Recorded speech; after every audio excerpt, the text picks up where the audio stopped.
اخوات البروهات جدعان اليوتيوب محبين الاثاره والغموض عاملين ايه؟ وحشتوني جدا. رجعت لكم النهارده بقصه من العيار التقيل. القصه هتغير حياتكم عن الدنيا ومفهومها في حاجات كتير جدا. الحكايه دي حصلت في العراق في مدينه النجف، تحديدا جوه مقبره وادي السلام اللي تعتبر واحده من اكبر المقابر الموجوده في العالم كله. اللي حصل هناك مش مجرد حرب، لا ده كان رعب حقيقي بجد، حاجه مش بشريه، حاجه من عالم تاني خالص. القصه دي متسجله من مترجم عراقي كان مع الجنود الامريكان اللي عاشوا اللحظه دي بنفسهم وشافوا كوابيسهم بتتحول لحقيقه قدام عينيهم. استعدوا عشان هندخل في تفاصيل شديده هتخلي شعر راسكم يقف من الخوف. وفضلا وليس امرا، اعمل لايك وشير واشترك في القناه وفعل زر الجرس عشان تشوف الحلقات الجديده باستمرار. يلا بينا، بسم الله.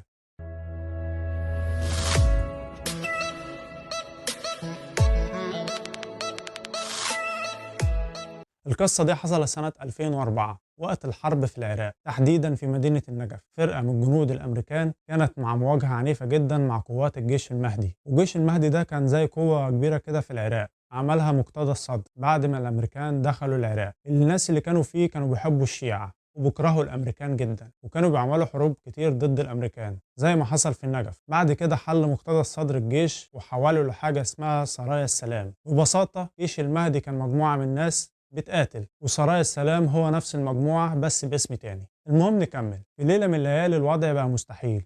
الجنود الأمريكان اتزنقوا تماما، قوات الجيش المهدي حصرتهم في كل ناحية وما كانوش قدامهم أي مخرج إلا طريق واحد، وهي مقبرة وادي السلام. المقبرة دي مش زي أي مقبرة عادية، الناس هناك بيقولوا عليها إنها مسكونة مليانة أرواح وكائنات غامضة، حتى السكان المحليين بيتجنبوا ويقربوا منها بالليل. جنود الأمريكان كانوا عارفين السمعة دي، لكن الموقف كان صعب ومفيش قدامهم خيار تاني، فدخلوا المقبرة وهم بيجروا من جيش المهدي. لكن المشكلة إنهم دخلوا من غير ما يعرفوا ايه اللي مستنيهم جوه. فضلوا يجروا مسافه طويله جدا لحد ما حسوا انهم بعدوا عن قوات الجيش المهدي، بس فجاه اكتشفوا انهم تايهين في نص المقبره. المكان كان ضلمه وسكون يخوف، وقائد الفرقه حاول يكلم القاعده الامريكيه بالراديو عشان يطلب دعم، لكن الاشاره كانت ضعيفه خالص، فما بقاش في اي طريقه للتواصل بيها مع اي حد بره. في اللحظه دي بدأوا يسمعوا أصوات غريبة وشافوا حاجات تخوف. أول حاجة شافوها كان تعبان أسود كبير بيزحف بين القبور، فواحد من العساكر قال: ما تخافوش، ده مجرد تعبان عادي يعني. بس اللي ما كانوش يعرفوه ان التعبان ده كان بداية كابوس مرعب. وفجأة شافوا واحد واقف عريان، بشرته سودة وشكله غريب جدا. الراجل كان ماسك واحد من العساكر الامريكان وعضه في رقبته. الدم كان كتير وبيخرج من رقبة الجندي بشكل مقزز، والجندي فضل يصرخ من الوجع والخوف. الجنود اتخضوا وضربوا الراجل ده بالنار لحد ما مات. لكن اللي حصل بعد كده كابوس حقيقي.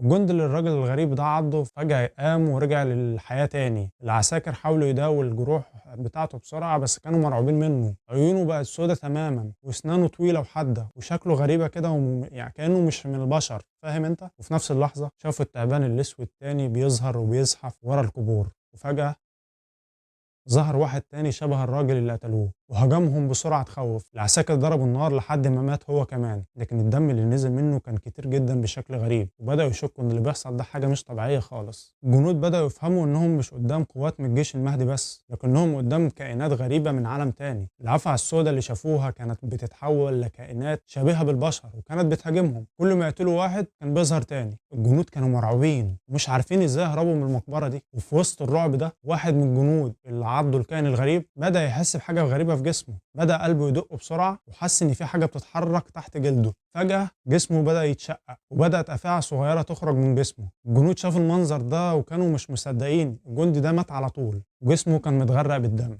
بعد كده بدأت تظهر أيادي سودة من تحت الأرض وكأنها كائنات غريبة بتخرج من تحت القبور. الجنود بدأ يضربوا بالرصاص على الكائنات الغريبة دي، لكن كل ما يقتلوا واحد يظهر واحد تاني. الرعب كان مسيطر عليهم ومش عارفين ازاي يهربوا. في اللحظة دي سمعوا صوت قوات جيش المهدي جاية ناحيتهم. الجنود الأمريكان اختفوا ورا القبور وما بقاش ليهم أي حل غير إنهم يستنوا. لكن الصادم إنهم ما شافوش أي حد، لكنهم كانوا بيسمعوا صوت خطوات وكلام. فجأة سمعوا صوت ضحكات عالية من القبور وكانوا مرعوبين جدا. وفي وسط الرعب ده واحد من الجنود اختفى فجأة. قائد الفرقة نادى عليه لكن محدش لقاه. كان اسمه مايك. سمع صوت حد بينادي عليه من بعيد، صوت كان جاي من عمق المقبرة. رغم انه كان بيحاول يتجاهله الا ان الصوت كان بيقرب اكتر واكتر. فجأة الجندي اختفى في لمح البصر واصحابه ما لقوش اي اثر ليه. بعد اختفاء مايك بدأت الكائنات الغريبة تظهر بوضوح اكتر، يعني ظلال طويلة بتتحرك بسرعة اكتر وعيون بتلمع في الظلام. الجنود حاولوا يضربوا النار عليهم لكن الرصاص ما كانش بيأثر عليهم، وكأنهم بيحاربوا أشباح. الليلة دي كانت زي الكابوس، كل مرة يحاولوا يتحركوا من مكان لمكان كان دايما في حاجة بتطاردهم، كائنات بعيون حمراء وصرخات بتتردد حواليهم في المكان. الجنود بدأوا ينهاروا نفسيا، وكل واحد كان حاسس إن دوره قرب. المهم الجندي ظهر تاني